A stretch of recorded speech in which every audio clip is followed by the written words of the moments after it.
बिस्मिल्लाहिर्रहमानिर्रहीम। Welcome to सुभान health and beauty tips.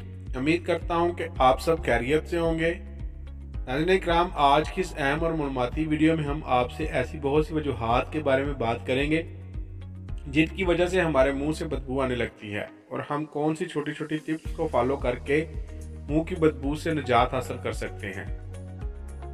बात करते हैं पहले इन वजूहात के बारे में जिनकी वजह से मुंह में बदबू बनने का सबब बन सकती हैं। नाज़रीन इकराम, वीडियो का बाकायदा आगाज करने से पहले नए आने वाले सभी दोस्तों से गुजारिश है कि यूट्यूब पर मौजूद हमारे चैनल सुभान हेल्थ एंड ब्यूटी टिप्स को जल्दी से सब्सक्राइब कर लें और साथ मौजूद घंटी को दबा लें ताकि हमारी हर नई आने वाली मालूमाती वीडियो आपको जल्द से जल्द मिल सके। और कमेंट में अपनी कीमती राय का इजहार जरूर करें। नंबर 1, दांतों की सफाई। वो अफराद जो दांतों की सफाई पाबंदी से नहीं करते, खुराक के ज़रात दांतों के दरमियान खला में रह जाते हैं जिससे प्लाक पैदा होता है और मुंह से बदबू आने लगती है। नंबर 2, तंबाकू नोशी वगैरह। तंबाकू नोशी, सिगरेट नोशी, नस्वार या तंबाकू के इस्तेमाल से मुंह में ऐसा केमिकल रिएक्शन होता है जो तंबाकू नोशी के बाद भी मुंह में रहता है और मुंह की बू का बायस बनता है। नंबर 3, मुंह का खुश्क होना। मुंह जब खुश्क होता है तो इससे बू आने लगती है।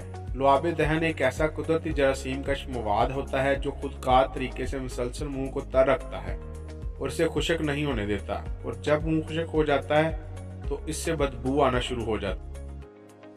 नींद की वजह। नाज़रीन इकराम, जब इंसान सोकर उठता है तो इसके मुंह से बू आना कुदरती अमर है क्योंकि सोते हुए लुबाब पैदा करने वाले ग्लैंडर्स काम नहीं करते जिनसे कुदरती जरासीम कशी का अमल रुक जाता है,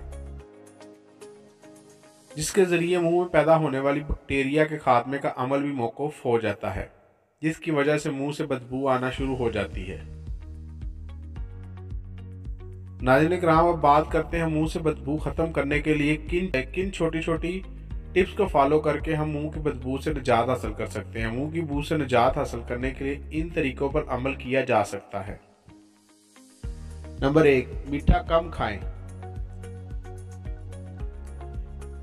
चीनी और इससे बनी हुई अशिया बैक्टीरिया के लिए मसाली खुराक होती हैं जिनसे जहरीले मवाद जमा हो जाते हैं जो बादशाह मुंह से बू के अखराज का बायस बनते हैं।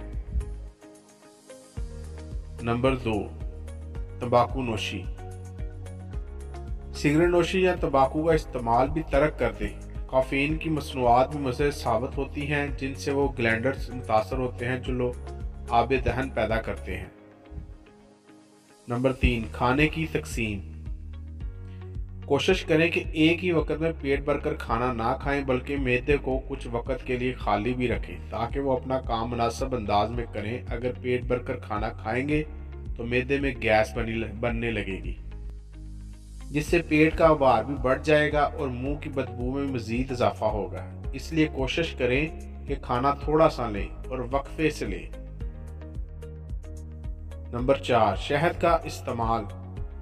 माहिरीन का कहना है कि शहद का इस्तेमाल मुंह की बदबू को रोकने में काफ़ी मावनत साबित होता है। शहद की खासियत है कि वो बैक्टीरिया का खात्मा करने की मिसाली साहिलियत रखता है। अगरचे शहद खुद मीठा होता है, ताहम माहिरीन का कहना है कि अफ्तारी के बाद शहद का इस्तेमाल मुंह की बदबू को रोकने के लिए काफ़ी मुफीद साबित होता है। नंबर 5, पानी का इस्तेमाल। माहिरीन का कहना है पानी कसरत से इस्तेमाल किया जाए। कम से कम 2 से 3 लीटर पानी इस्तेमाल किया जाए, जबकि सॉफ्ट ड्रिंक से जहाँ तक हो सके इज्तनाब बरतें क्योंकि सॉफ्ट ड्रिंक्स में शुगर की मकदार ज़्यादा होती है जो प्यास का सबब बनती है। नाज़रीन, ये था हमारा आज का नुस्खा। अगर आपको हमारी काफी यानी हमारे नुस्खा ज़्यादा अच्छे लग रहे हैं तो हमारी वीडियो को शेयर करें, हमारे चैनल को सब्सक्राइब करें। दुआ है कि अल्लाह पाक हमारे सगीरा कबीरा गुनाहों को माफ़ करे और हमारी हर परेशानी से निजात मिले। अगले नुस्खे तक इजाज़त चाहूँगा। अल्लाह पाक हम सब का हामी नासिर। अल्लाह हाफिज़।